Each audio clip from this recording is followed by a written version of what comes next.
Hindi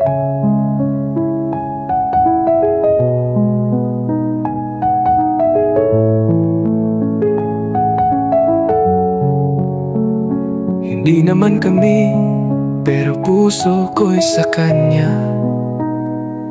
Tahimik lang walang imik, pero damdamin ko'y durog na.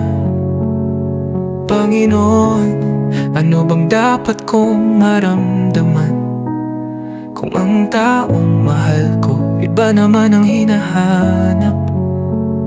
Pagod na rin ang pusong laging nagtatapang-tapangan. Dapat pa bang maghintay o susuko na lang?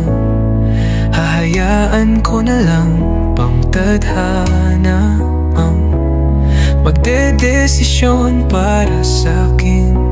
Naiipit sa pagitan ng pagbitaw at panalangin na sana kahit minsan ako rin ang kanyang tignan. Kahit di ako ang pinili, pero ako pa rin ang naghihintay sa mga ngiti. Alam kong hindi ako ang dahilan.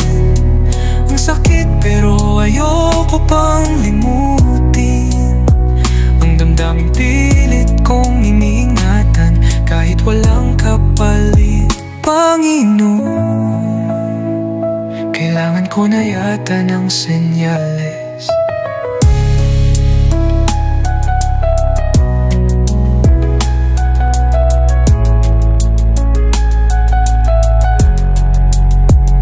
Nakikita ko siyang masaya sa piling ng iba, at ako nakangiti pero may luhang nakatago sa mata. Gusto ko sanang lumaban, gusto kong manindigan, pero paano kung sa huli ako lang din ang masasaktan?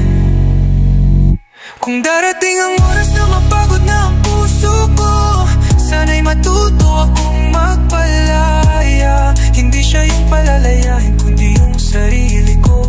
Dahil sa bawat araw na ako'y naghihintay, unti-unti ko ring nakakalimutan kung paano mahalin ang sarili ko ng tunay. Kaya Panginoon, kung naririnig mo to, pakibigyan mo ako ng lakas na bitawan ang hindi naman para sa'kin. Dahil habang nakakulong ako sa pag-asang wala namang patutunguhan, ako rin ang unti-unting nawawala sa sarili kong daan.